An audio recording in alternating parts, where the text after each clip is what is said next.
for 2 weeks. I mean, this is already not going well. No. Why stay? The subleasing agreement. All right, Ms. Carter, did you want folks in this house? No, ma'am. I don't think it was lacking clarity. I think you didn't tell your mom exactly what was going on. She may have mentioned I want a roommate. By the way, these are some photographs of the mold. Plaintiff's Exhibit A. I mean, that's some serious mold, you would agree, right? I would agree, however, Your Honor. And I was like, who are you? And my sister asked, who are you? What are you doing in here? He ignored us. No keys, no nothing. So I just need some more help.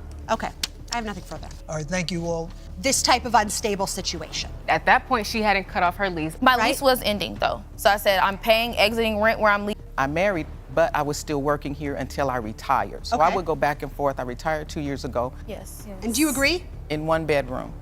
By the way, these are some photographs of the mold. Plaintiff's Exhibit A. He started walking toward the den area, which at that But I When didn't, you're renting out a place, you can't just give everybody keys. she paid the rent, and then she conveniently decided to tell me about the mold. Meanwhile, the plaintiffs are owed because they provided extensive evidence. A story of shifting agreements begins as the prospect of rooming together turns into a tumultuous journey. I contacted her, I'm sure, late April, and asked her if she needed a place to stay for. So it was like a future thing. So now the future is here, and I went to Kentucky for 7 weeks, renting my room out. Okay, so you were looking for someone to rent a room for short term? That's how they started. It started. Correct. Okay, so where did it go from there? Initial plans for a short-term sublease unravel into a complex web of uncertainties and misunderstandings.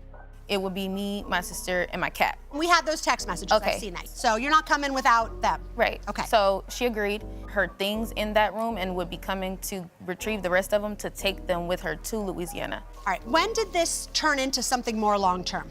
Within 1 month, she showed us Miss Carter's room, letting us know that Amidst the confusion, the stability of the living arrangement hangs in the balance, teetering on the edge of uncertainty. we'll figure that out. All right. So, So hold on, let me stop you there. So there's a bunch of going back and forth. I didn't know you were bringing a cat. My mom isn't leaving yet. And you say, because I told her that if the roommating was something that she was, As June arrives, tensions escalate. because I had things in the storage from my previous apartment, and she agreed. this type of unstable situation. At that point, she hadn't cut off her lease. Intent on May 8th, no confirmation on May 8th. Fill it out. If you like it, cool, we'll move forward. Okay. A dispute over cleanliness emerges, casting a shadow over the already strained relationship between landlord and tenant. While you were Yes. supposed to be there. Okay, So what happened? She had already, for the 7 weeks that she was going to be gone. Yeah. During that time, her mom, Miss Carter, came in town for 2 weeks. For 2 weeks. I mean, this is already not going well. No, my Right? lease was ending though. So I said, I'm paying exiting rent where I'm leaving before I make the decision to stay past. A mundane scene unfolds, but beneath the surface lies a tale of discord and negligence. Did you want folks in this house? No, ma'am.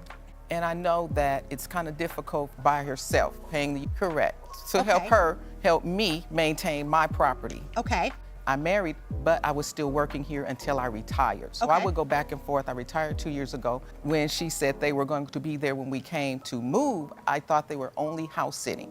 As the story unfolds, tension mounts and the truth begins to unravel. I don't think it was lacking clarity. I think you didn't tell your mom exactly what was going on. She may have mentioned I want a roommate or something, I don't know. But I would not have put anyone in my master room. Okay, so you were there in the month of August, is that correct? The plaintiff lays claim to property damage, setting the stage for a clash of grievances.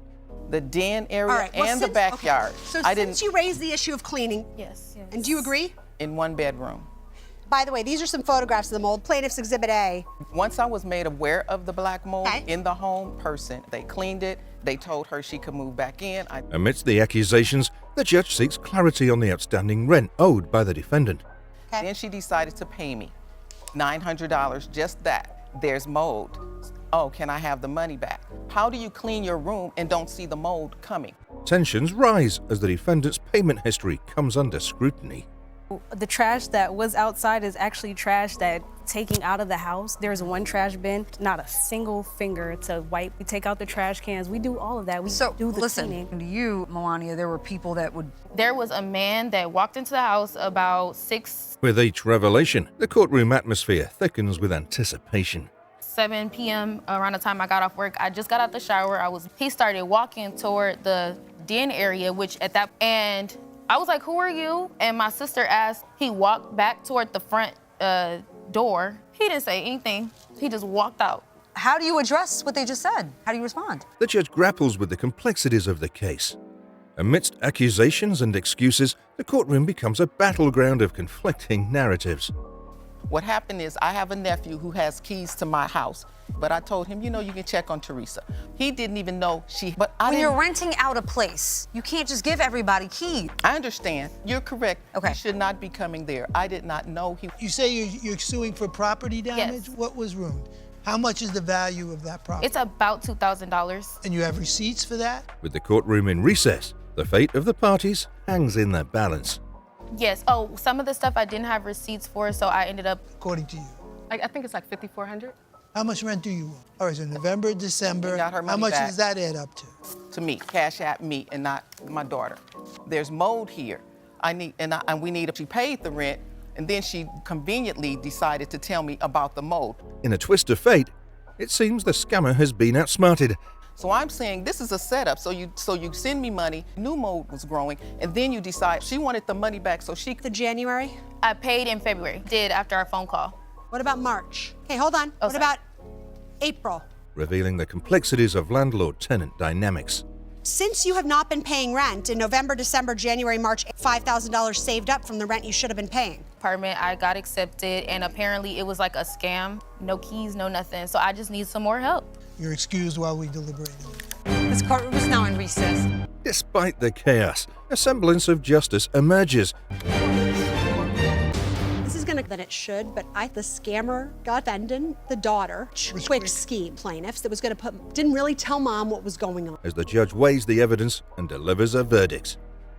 Had no idea what it meant to be a landlord. Installs themselves on your property in a poetic way almost. On the other hand, the plaintiffs have been there, are taking advantage of a situation that they found, rent-free, professional landlord. But according to my calculations, $4,500 just in rent and at least $500 in utilities. Meanwhile, the plaintiffs are owed because they provided extensive evidence, right? They showed pictures of mold rashes with a diagnosis. So a wash, go in peace. Because we can't solve their real... Yes. All right, I believe we have a verdict. And let's carry these lessons forward to ensure smoother interactions and better outcomes for all involved. So, get ready for the next exciting video.